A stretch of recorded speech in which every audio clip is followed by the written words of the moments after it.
जब टूटने लगे हौसले तो यह याद रखना, जब टूटने लगे हौसले तो यह याद रखना, बिना मेहनत के हासिल तब तो ताज नहीं होते। ढूंढ लेना अंधेरे में ही मंजिल अपनी, ढूंढ लेना अंधेरे में ही मंजिल अपनी, क्योंकि जुगनू कभी रोशनी के मोहताज नहीं होते। नमस्कार दोस्तों, मैं प्रकाश आप सभी का लाइट जीएस चैनल पे स्वागत करता हूँ। आज फिर उपस्थित हूँ टॉप 50 क्वेश्चन को लेकर के, जो हमारे प्रतियोगिता परीक्षाओं के लिए अति महत्वपूर्ण है। यदि आप चैनल पर नए हैं तो आप चैनल को जरूर सब्सक्राइब करें, अपना अनुभव हमें कमेंट बॉक्स में जरूर बताएं। बिना देर किए आइए आज संडे के दिन शुरुआत करते हैं महा एपिसोड की। पढ़ते हैं पहले प्रश्न की ओर।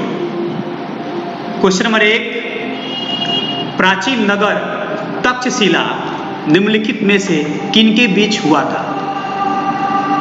ऑप्शंस हैं सिंधु तथा झेलम, झेलम तथा चिनाब, चिनाब तथा रावी, रावी तथा व्यास। तो इसका सही जवाब हुआ सिंधु एवं झेलम, यानी ऑप्शन ए। सिंधु एवं झेलम के बीच तक्षशिला विश्वविद्यालय स्थित है, जो वर्तमान में पाकिस्तान में है। मौर्य काल में तक्षशिला शिक्षा का सर्वाधिक महत्वपूर्ण केंद्र था। चलिए आगे बढ़ते हैं अगले प्रश्न की ओर। क्वेश्चन नंबर 2, भुवनेश्वर तथा पुरी के मंदिर किस शैली में निर्मित है? ऑप्शंस है नागर, द्रविड़, वेशर या इनमें से कोई नहीं। तो इसका सही जवाब होगा नागर, यानी भुवनेश्वर तथा पुरी का जो मंदिर है वह नागर शैली में बना हुआ है, यानी निर्मित है। उत्तर भारत की मंदिरों की कला को नागर शैली कहा जाता है, अर्थात उत्तर भारत में जितने भी मंदिर बने हैं वो लगभग नागर शैली में बने हुए हैं। यदि द्रविड़ शैली की बात की जाए तो दक्षिण भारत की मंदिरों को द्रविड़ शैली में निर्मित किया गया है, यानी उसे द्रविड़ शैली कहा जाता है। वेसर शैली की बात की जाए तो नागर एवं द्रविड़ शैलियों के मिश्रित प्रभाव को वेसर शैली कहा जाता है।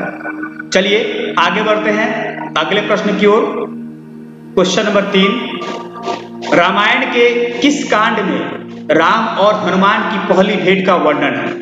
ऑप्शंस है किष्किंधा कांड, सुंदर कांड, बाल कांड या इनमें से कोई नहीं। तो इसका सही जवाब होगा किष्किंधा कांड।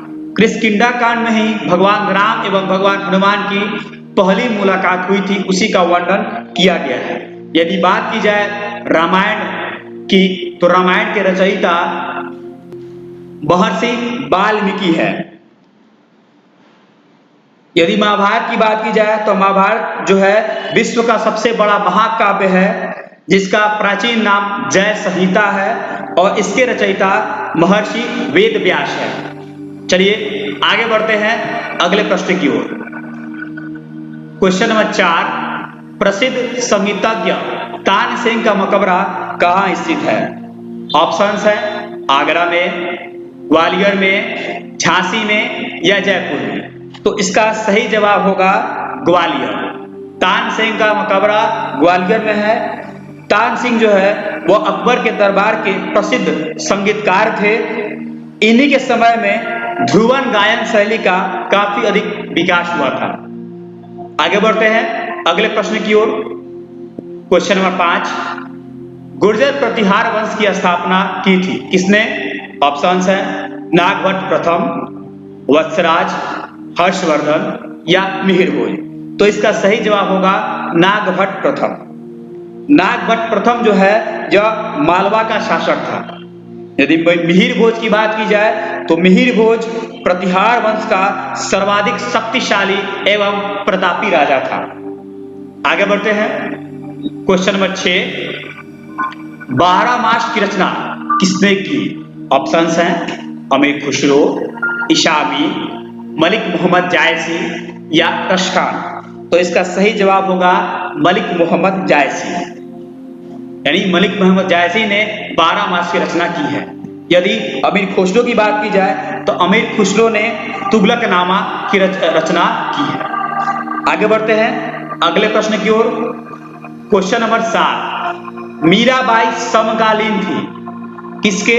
ऑप्शंस हैं तुलसीदास के, चैतन्य महाप्रभु के, गुरु नानक के या रामकृष्ण परमहंस के। तो इसका सही जवाब होगा चैतन्य महाप्रभु।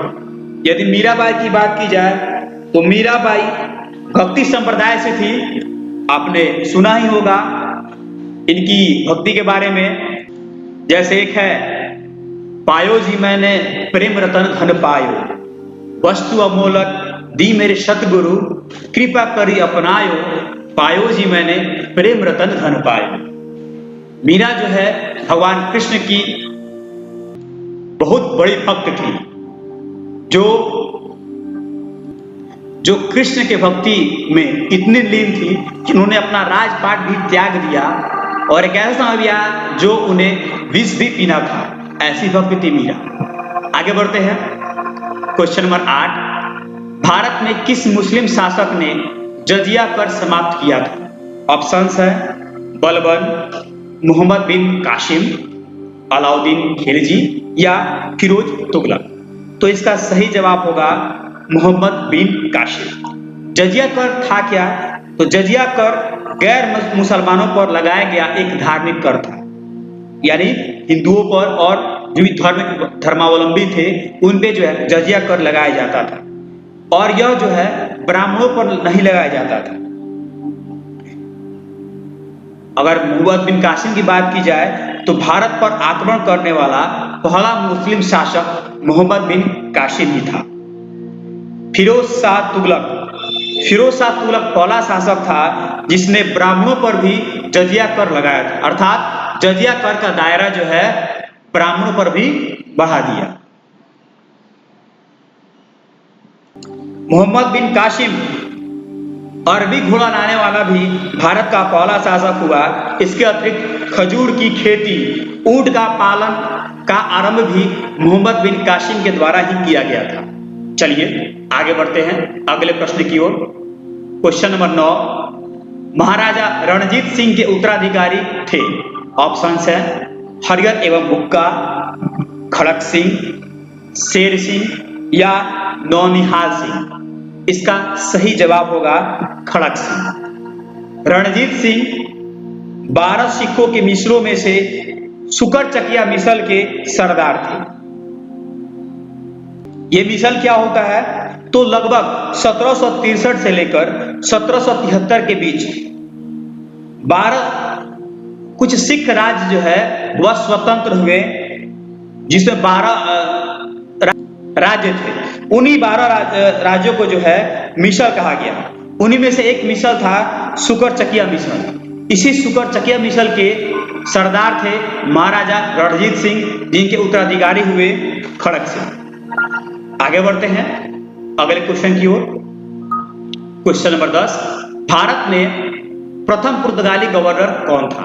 ऑप्शंस है अल्मीरा, अल्बुकर्क, पेड्रो केब्राल या वास्को डी गामा। तो इसका सही जवाब होगा अल्मीरा। चलिए आगे बढ़ते हैं। जैसे वास्को डी गामा की बात की जाए तो वास्को डी गामा ने 1498 में भारत की खोज की थी। यह पहला पुर्तगाली था जो भारत आया था और यहाँ से इसने व्यापार किया, और व्यापार करके जब यह पुर्तगाल गया तो इसे अपने व्यापार में काफी अधिक मुनाफा हुआ। बाद में पुर्तगाल का संबंध जो है भारत से और अधिक बढ़ा। ठीक है, चलिए आगे बढ़ते हैं। क्वेश्चन नंबर 11, निम्नलिखित में से किस शासक ने लंदन में प्रथम गोलमेज कॉन्फ्रेंस में भाग लिया था? ऑप्शंस है महात्मा गांधी, मौलाना मोहम्मद अली, पंडित जवाहरलाल नेहरू, मौलाना अबुल कलाम आजाद। तो इसका सही जवाब होगा मौलाना मोहम्मद अली। यदि पंडित जवाहरलाल नेहरू की बात की जाए तो स्वतंत्र भारत के पहले प्रधानमंत्री पंडित जवाहरलाल नेहरू थे। मौलाना अबुल कलाम आजाद भारत में कांग्रेस के सबसे लंबे समय तक अध्यक्ष बनने का गौरव मौलाना अबुल कलाम आजाद को प्राप्त है। आगे बढ़ते हैं अगले प्रश्न की ओर। क्वेश्चन नंबर 12, पारसियों की प्रमुख पुस्तक है? बाइबिल, कुरान, अवेस्ता या गीता?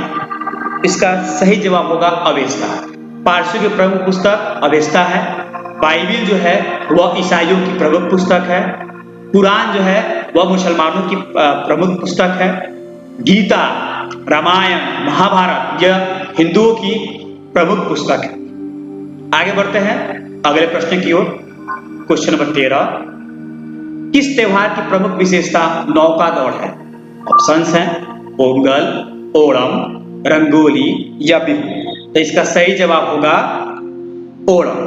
ओणम जो है वह केरल का त्योहार है जिसमें नौका दौड़ भी किया जाता है। आगे बढ़ते हैं अगले प्रश्न की ओर। क्वेश्चन नंबर 14, एकता चलो गीत किसने लिखा था? ऑप्शंस हैं सुभाष चंद्र बोस, महात्मा गांधी, रविंद्रनाथ टैगोर या बंकिम चंद्र चटर्जी। तो इसका सही जवाब होगा रविंद्रनाथ टैगोर। इसके अतिरिक्त भारत का राष्ट्रीय गान जन गण मन ये भी रविंद्रनाथ टैगोर के द्वारा ही लिखा गया है।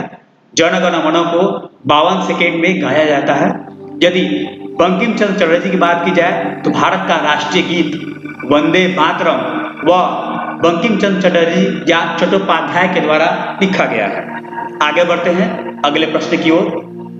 क्वेश्चन नंबर 15, उस्ताद बिस्मिल्लाह खान किस वाद्य यंत्र से संबंधित है? ऑप्शंस है शहनाई, बांसुरी, तबला या वीणा। तो इसका सही जवाब होगा शहनाई। उस्ताद बिस्मिल्लाह खान शहनाई वादक थे। आगे बढ़ते हैं अगले प्रश्न की ओर।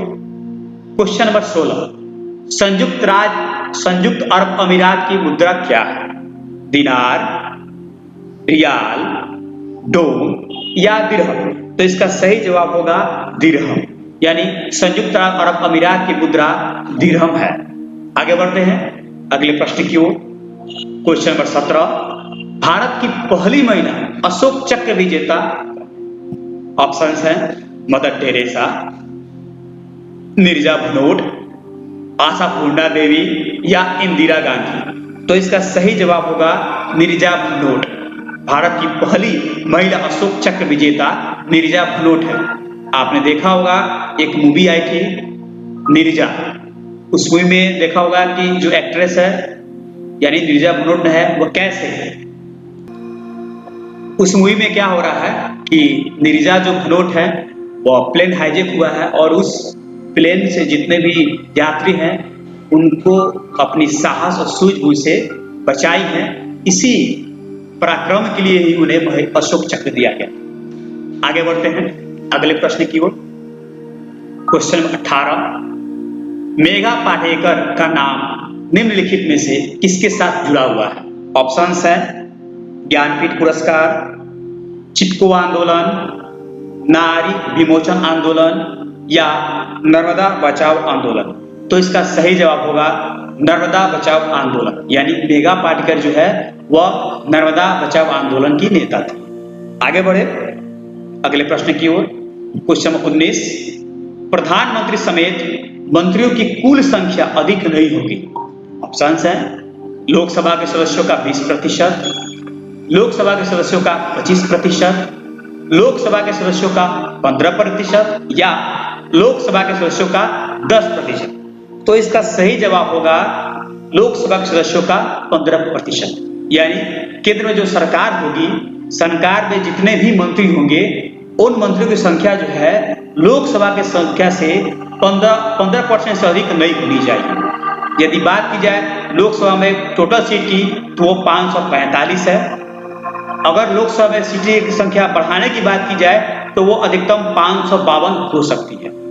ठीक है, वैसे चुनाव तो 543 पे होता है। 2 एंग्लो इंडियन को राष्ट्रपति द्वारा मनोनीत किया जाता है, लेकिन वो प्रावधान जो है अब वो हटा दिया गया है। तो 543 में चुनाव होता है और जिस सरकार को बहुमत मिलता है वह सरकार अपनी सरकार बनाती है और उस पार्टी का जो मुखिया होता है, दल का जो मुखिया होता है, वही प्रधानमंत्री चुना जाता है। आगे बढ़ते हैं अगले प्रश्न की ओर। क्वेश्चन 20, उच्च न्यायालय में न्यायाधीशों की संख्या का फैसला कौन करता है? ऑप्शन है राज्य के राज्यपाल, संसद, राष्ट्रपति या राज्यसभा। तो आपका सही जवाब होगा संसद। यानी कि हाई कोर्ट में न्यायाधीशों की संख्या कितनी होगी, इसका डिसीजन केवल और केवल संसद लेती है। इसके अतिरिक्त एक और भी सवाल आता है कि नागरिकता पर कानून बनाने का अधिकार किसको है, तो वो भी केवल संसद को ही प्राप्त है। आगे बढ़ते हैं अगले प्रश्न की ओर। क्वेश्चन नंबर 21, लाल किले में मुगल अस्तित्व किसके पतन के साथ समाप्त हुआ था? ऑप्शंस हैं औरंगजेब, मोहम्मद शाह, शाह आलम या बहादुर शाह जफर। तो इसका सही जवाब होगा बहादुर शाह जफर। बहादुर शाह जफर जो है वह अंतिम मुगल शासक था। 1857 की क्रांति के बाद अंग्रेजों ने बहादुर शाह जफर को गिरफ्तार कर इसे रंगून भेज दिया। वहीं पर इसकी बाद में मृत्यु हो गई। आगे बढ़ते हैं अगले प्रश्न की ओर। क्वेश्चन नंबर 22, निम्नलिखित यूरोपीय व्यापारिक कंपनियों में से किसने सूरत में सर्वप्रथम कारखाना स्थापित किया था? ऑप्शंस है डचों ने, अंग्रेजों ने, फ्रांसीसियों ने या पुर्तगालियों ने। तो इसका सही जवाब होगा अंग्रेजों ने। अंग्रेजों ने ही सबसे पहले सूरत में अपना कारखाना स्थापित किया था। यदि आपसे क्वेश्चन करता है कि भारत में सबसे पहले वो कौन यूरोपीय आए थे, तो आपका सही जवाब होगा पुर्तगाली। भारत में सबसे पहले पुर्तगाली ही आए थे। जैसे वो आपने नाम सुना होगा वास्को डी गामा का, वहीं पहले भारत आया था और उसी ने भारत का संबंध जो है अन्य यूरोपीय देश से बनाया। आगे बढ़ते हैं क्वेश्चन नंबर 23, लंदन में ब्रिटिश ईस्ट इंडिया कंपनी के गठन के समय भारत का निम्नलिखित में से कौन बादशाह था? ऑप्शंस है अकबर, जहांगीर, शाहजहां या औरंगजेब। तो इसका सही जवाब होगा अकबर। अकबर के काल में ही ब्रिटिश ईस्ट इंडिया कंपनी जो है वह भारत आई थी। अगर आपसे क्वेश्चन करता है कि ब्रिटिश ईस्ट इंडिया कंपनी को भारत में व्यापार करने के लिए अधिकार कब मिला, तो वो डेट था 31 दिसंबर 1600 ईस्वी। उसी डेट में ईस्ट इंडिया कंपनी को भारत में व्यापार करने के लिए ब्रिटेन द्वारा अनुमति दी गई। उसके बाद से वो कंपनी भारत में आई और भारत में यहाँ पे जितने भी शोषण किए वो तो आप जानते हैं कि लगभग 200 सालों तक या 250 सालों तक अंग्रेजों ने भारत पर शासन किया और यहाँ पे लोगों का आर्थिक रूप से काफी ज्यादा दोहन किया। अगला प्रश्न 24 नंबर, निम्नलिखित में कौन सा भौतिक परिवर्तन है? ऑप्शंस है लोहे में जंग लगना, पानी का जमना, कोयले का जलना या दही का खट्टा होना। तो इसका सही जवाब होगा पानी का जमना। पानी का जमना जो है वह एक भौतिक परिवर्तन है। लोहे में जंग लगना, कोयले का जलना या दही का खट्टा होना, ये सभी एक रासायनिक परिवर्तन है। आगे बढ़ते हैं क्वेश्चन नंबर 25, एस्किमो के घर बने होते हैं किनके? बर्फ के, फूस के, लकड़ी के या पत्थर के। तो इसका सही जवाब होगा बर्फ के। एस्किमो के जो घर होते हैं वह बर्फ के बने होते हैं। इग्लू एस्किमो के घर का नाम है। एस्किमो जनजाति जो है वह टुंड्रा प्रदेश में पाई जाती है और इनके पास एक हथियार होता है विशेष तरह का जिसे हारपून कहा जाता है। यदि आपसे सवाल करें कि एस्किमो जनजाति कहाँ पाई जाती है, तो आपका जवाब होगा एस्किमो जनजाति टुंड्रा प्रदेश में पाई जाती है।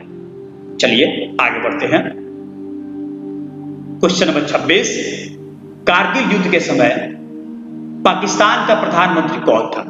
ऑप्शन है बेनजीर भुट्टो, नवाज शरीफ, परवेज मुशर्रफ या अयूब खान।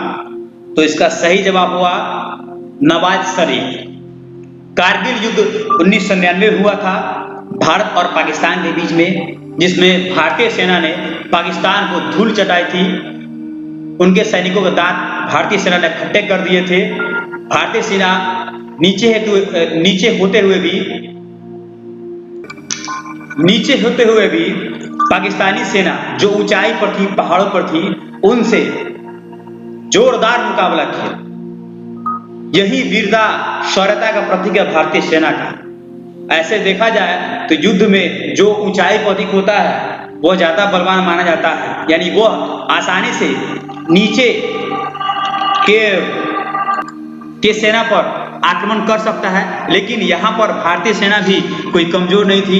भारतीयों ने अपने शौर्य का प्रदर्शन किया और कारगिल के युद्ध में पाकिस्तान को धूल चटा दी। यदि बात की जाए वर्तमान में पाकिस्तान के पीएम की, तो उनका नाम है इमरान खान, जो पूरी तरह से बेलगाम नजर आते हैं। आगे बढ़ते हैं अगले प्रश्न की ओर। क्वेश्चन नंबर 27, पर्वत एवं पहाड़ के बीच की भूमि को क्या कहते हैं? ऑप्शंस हैं घाटी, वेल्ड, जंगल या इनमें से कोई नहीं। तो इसका सही जवाब होगा घाटी।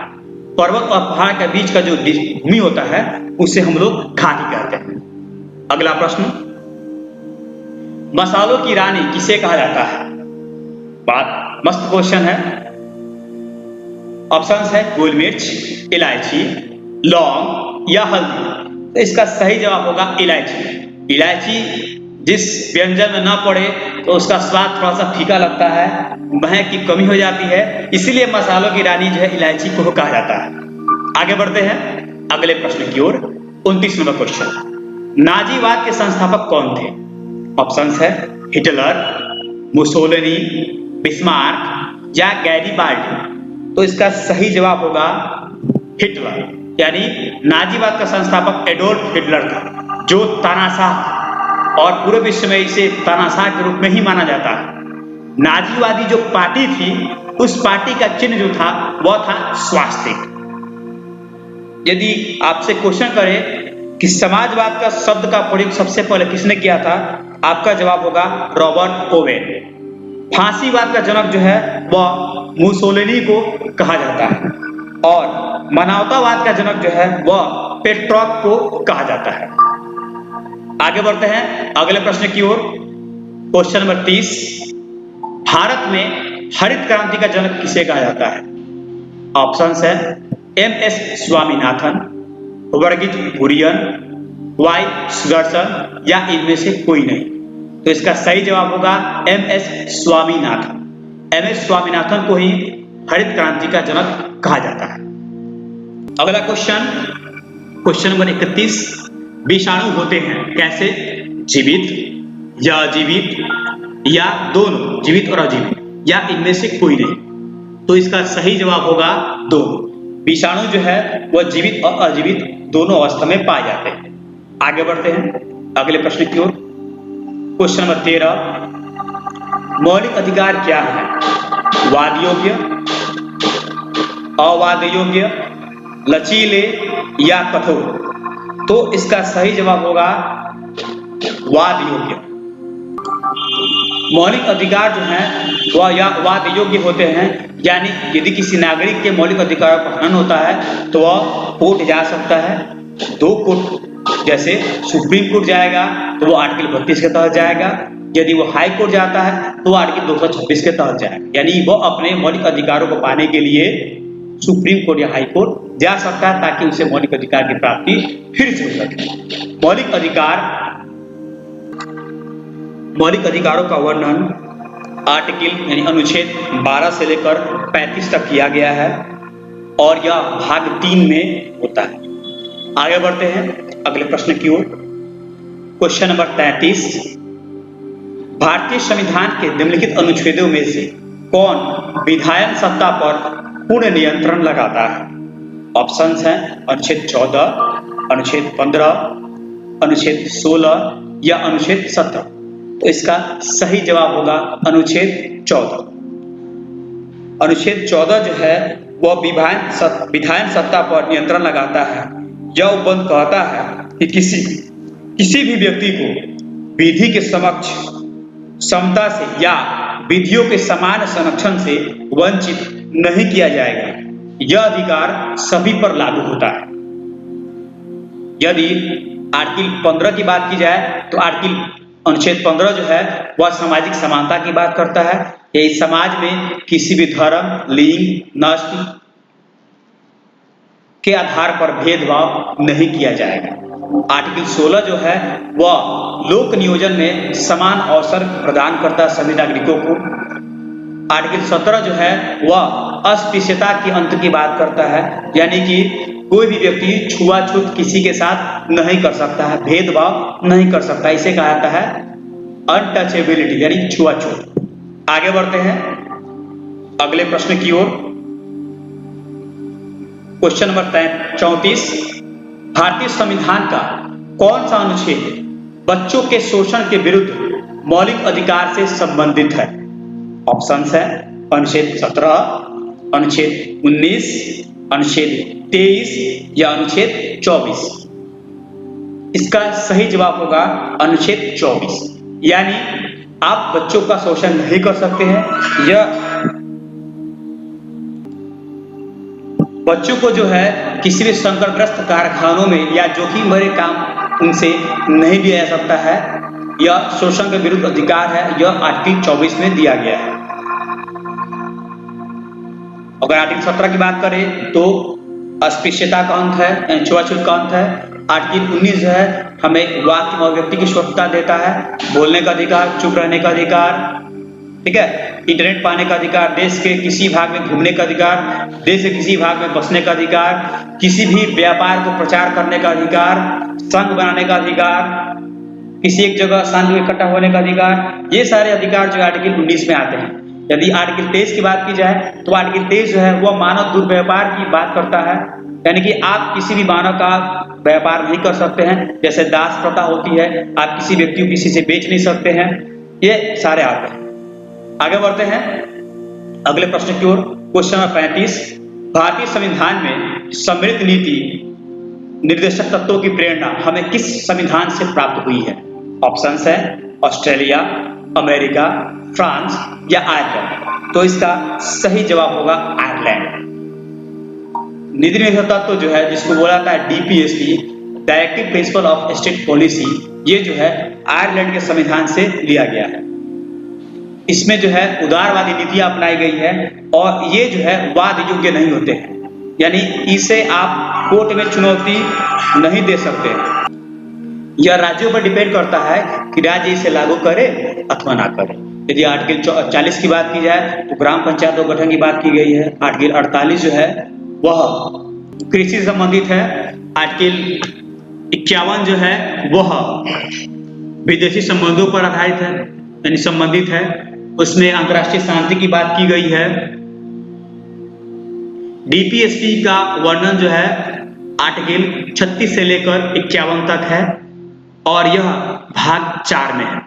आगे बढ़ते हैं अगले प्रश्न 36, भारतीय नागरिकता नहीं प्राप्त की जा सकती। यहाँ पे एक्स्ट्रा लिखा हुआ नहीं। ऑप्शंस है जन्म द्वारा, किसी भूभाग के सम्मिलन द्वारा, देशीकरण द्वारा या भारतीय बैंक में धन जमा करके। तो इसका सही जवाब होगा भारतीय बैंक में धन जमा करके आपको भारतीय नागरिकता नहीं मिल सकती।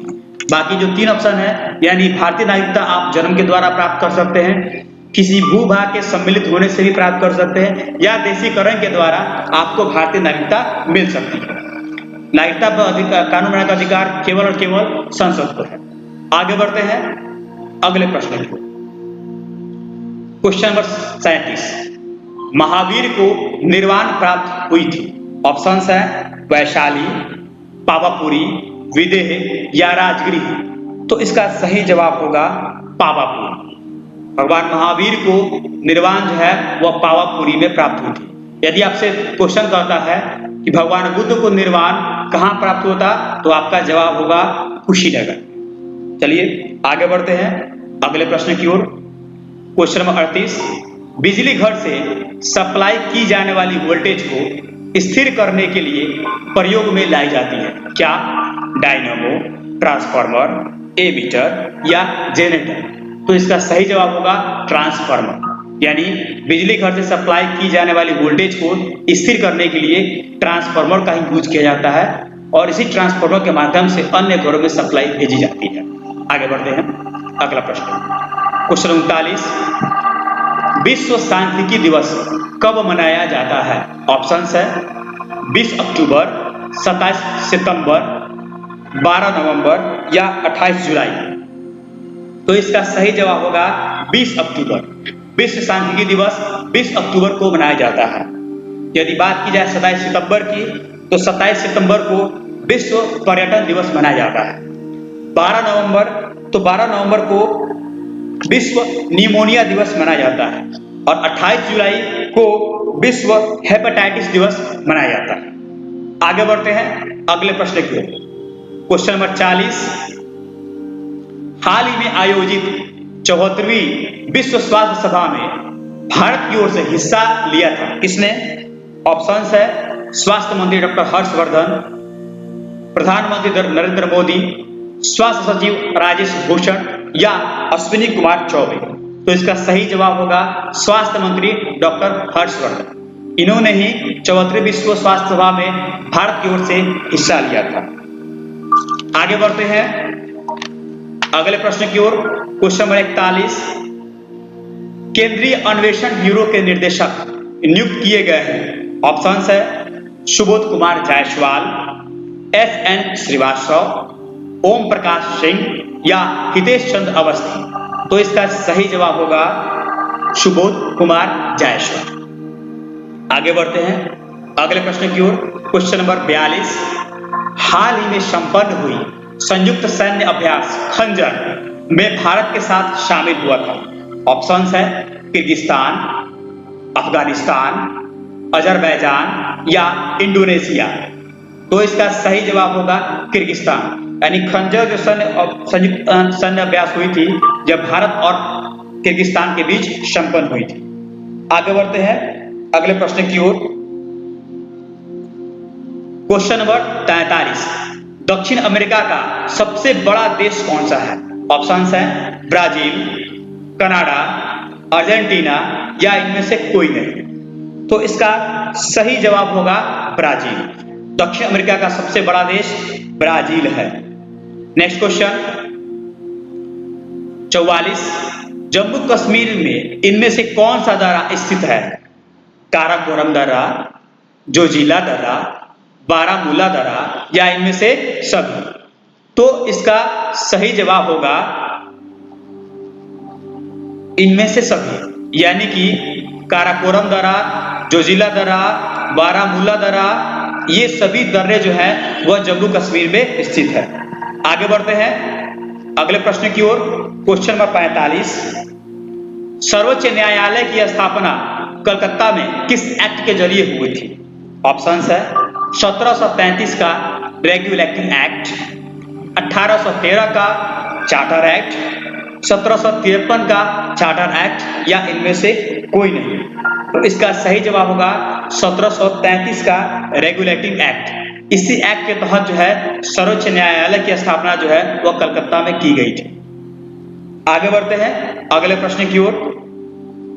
क्वेश्चन नंबर 46, वर्तमान में लोकसभा सदस्य संख्या कितनी है? 545, 500, 552 या 530। तो इसका सही जवाब होगा 545। यदि बात आपसे क्वेश्चन करता है कि लोकसभा सदस्यों की संख्या कितनी बढ़ाई जा सकती है अधिकतम, तो आपका जवाब होगा 552। Next question, question number 47, Asia का दिल किसे कहा जाता है?